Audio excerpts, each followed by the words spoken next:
Hey everyone, this is Megan from Coffee and Wizards, and I'm here today with another video blog book review. Today I want to talk about Farenheit 451 by Ray Bradbury. I'm not big on the American classics, so for me to read something from the mid-1900s is really out of my depth. And I think because of that I didn't appreciate it as much as someone who, say, has studied Bradbury's work. I still appreciate the writing and the story itself. I originally decided to read Farenheit 451 because the Vlogbrothers are doing a book club. I didn't really go in with any expectations. I've never read anything by Ray Bradbury. I didn't even know what the book was about. It's about a topic that I think is really important. Basically, it's about censorship. But it's more than that. It's about how we censor ourselves. We are the ones who choose to not receive intelligent information and correct information. We're the ones that fill our brains and our lives with so much fluff and nothingness and empty feelings, so that when it comes to the real stuff, the stuff that causes real emotional feelings, we push that all away in favor of false feelings of contentment. This is something that really hits home with me because I do this a lot. I watch a ton of television. Now, I'm not saying that you shouldn't watch TV. If that's what you like doing, do that.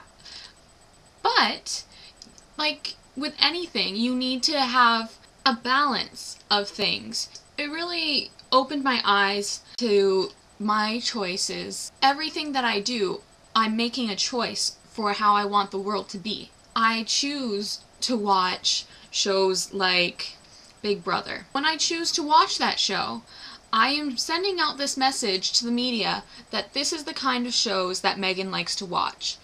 We will make more of these shows because this is what people like to watch. If people don't choose to watch Community or Sherlock or Doctor Who, then they'll stop making those shows. Or they'll be transformed into copies of all of the other shows that are out there in order to please a broader audience. Faber actually makes this point in the story itself, and it was something that was just a really powerful moment for me. Mr. Montag, you are looking at a coward.